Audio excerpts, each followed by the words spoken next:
శ్రీ గురుభ్యో నమః శ్రీ మాత్రే నమః.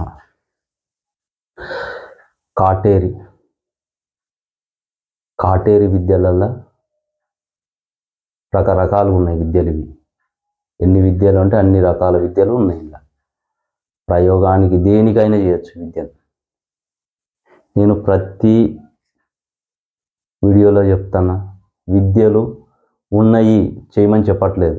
ఉన్నాయి విద్యలు అంతమవుతున్నాయి, అంతం కాకుండా ఈ విధానాలు ఉన్నాయి అని చెప్తాను.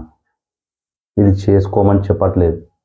విద్య నేర్చుకోవాలంటే గురుముఖత తీసుకొని గురు సమక్షంలో విద్య తీసుకొని చేయాలి. ఇది రక్త కాటేరి.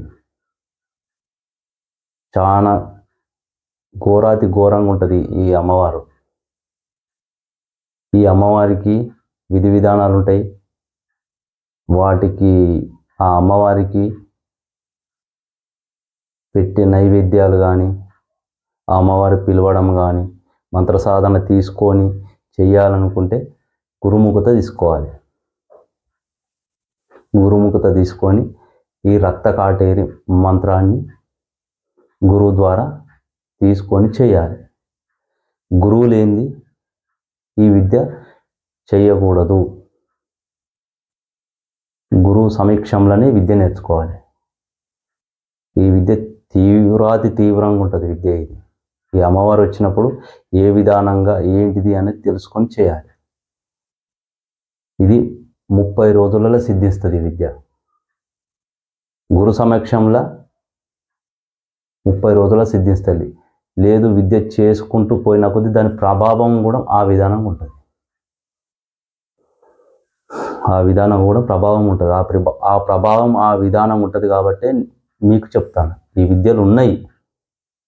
రక్త కాటేరి ఈ అమ్మవారిని మంచిగా ఉపయోగించుకోవచ్చు, చెడుకు ఉపయోగించవచ్చు.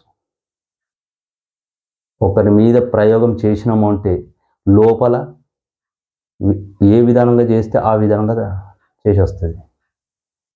రక్త కాటేరి ఈ మంత్రము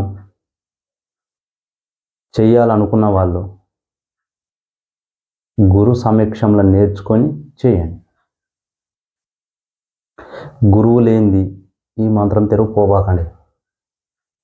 ఈ మంత్రం చాలా, దీని విధానాలు తెలియంది మంత్రం చేయరాదు. దీని విధానాలు తెలుసుకొని మంత్రం చేయండి.